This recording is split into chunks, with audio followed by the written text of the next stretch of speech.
Welcome back to our channel. ఈరోజు recipe టమాటా కొత్తిమీర పచ్చడి.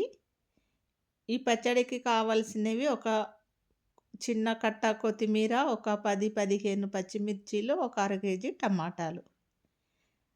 ఈ పచ్చడి దోశలోకి చాలా బాగుంటుంది. ఎప్పుడు పల్లి చట్నీ కాకుండా ఇలా వేసుకొని దోశలు తినేయచ్చు. స్టవ్ వెలిగించుకొని ఒక కడాయి పెట్టుకొని అందులో ఒక 3-4 చెంచాల ఆయిల్ వేసుకోవాలి. ఆయిల్ వేడెక్కిన తర్వాత పచ్చిమిర్చి వేసుకొని మూత పెట్టేసుకోండి. ఎందుకంటే పచ్చిమిర్చి పగిలి మనకు మీద పడే అవకాశం ఉంటుంది కాబట్టికి మూత పెట్టేసి పచ్చిమిర్చిని ఈ విధంగా అయితే ఫ్రై చేసుకోండి. పచ్చిమిర్చి ఫ్రై అవుతున్నప్పుడే కొంచెం చింతపండు వేసుకోండి. పచ్చిమిర్చి చింతపండు నూనెలో ఈ విధంగా ఫ్రై చేసుకోవాలి. ఇప్పుడు ఇందులో కొత్తిమీర వేసుకోవాలి. కాడలు కూడా వేసుకోండి, కొత్తిమీర కాడలు. పచ్చడి చాలా టేస్ట్గా ఉంటుంది. ఈ పచ్చడి అన్నది వేడి వేడి అన్నంలోకి కొంచెం నెయ్యి వేసుకొని తిన్నారంటే సూపర్గా ఉంటుంది. కొత్తిమీర కూడా నూనెలోనే ఈ విధంగా వేగాలి. పచ్చివాసన పోయి వేగాలి. వేగిన తర్వాత ఇప్పుడు ఇందులో ఒక అర చెంచాడు పసుపు వేసుకోండి. పసుపు వేసుకొని కూడా ఒకసారి కలపండి. అర కేజీ టమాటాలు తీసుకున్నాను కదా, వాటిని శుభ్రంగా కడిగి చిన్న చిన్న ముక్కలుగా కట్ చేసుకోండి. కట్ చేసుకొని ఇందులోనే వేసేసుకోండి. పచ్చిమిర్చి, కొత్తిమీర, చింతపండు, టమాటాని నూనెలో మగ్గనివ్వాలి. టమాటా అన్నది మంచిగా సాఫ్ట్గా కావాలి మనకి. పచ్చడి ఆ విధంగా ఉడికినప్పుడే టేస్ట్గా ఉంటుంది. 2-3 రోజులు కూడా మనకి నిల్వగా ఉంటుంది. వేడి వేడి అన్నంలోకి సూపర్గా ఉంటుంది. ఈ పచ్చడి అనేది పిల్లలు కూడా చాలా ఇష్టంగా తింటారు. ఇది ఉడికిన తర్వాత చల్లారబెట్టుకోండి.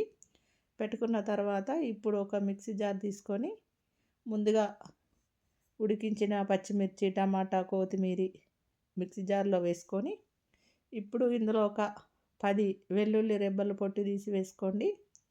వేసుకున్న తర్వాత ఒక టేబుల్ స్పూన్ జీలకర్ర, ఒక టేబుల్ స్పూన్ రుచికి తగినంత ఉప్పు వేసుకొని గ్రైండ్ చేసుకోవాలి. ఈ పచ్చడిని మరీ బాగా పేస్టులా కాకుండా కొంచెం బరుగ్గా ఉండాలి ఈ పచ్చడి అనేది. అప్పుడే మనకు చాలా టేస్ట్గా ఉంటుంది. చూడండి, పచ్చడి అయితే ఈ విధంగా రెడీ చేసుకోవాలి. చేసుకొని ఇప్పుడు ఈ పచ్చడిని మనము ఏ విధంగా తాలింపు పెట్టుకోవాలన్నది చూపిస్తాను.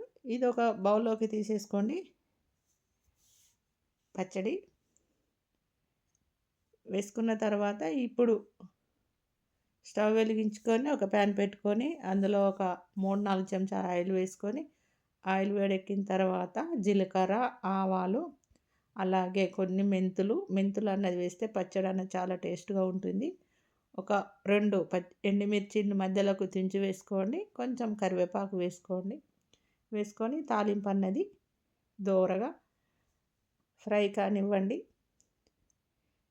అయిన తర్వాత ఇప్పుడు ఇది మనం ముందుగా రెడీ చేసి పెట్టుకున్న పచ్చడి ఉంది కదా, ఆ పచ్చడిలో ఇది కలిపేసుకోవాలి. ఈ పచ్చడి అన్నది మనకు 2-3 రోజుల పాటు నిల్వ ఉంటుంది. చాలా టేస్ట్గా ఉంటుంది.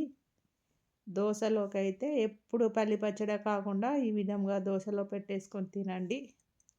చాలా చాలా టేస్ట్గా ఉంటుంది. ఈ వీడియో మీకు నచ్చినట్లయితే సబ్స్క్రైబ్ చేయండి, ఒక లైక్ కొట్టండి, మీ ఫ్రెండ్స్కి షేర్ చేయండి ఫ్రెండ్స్.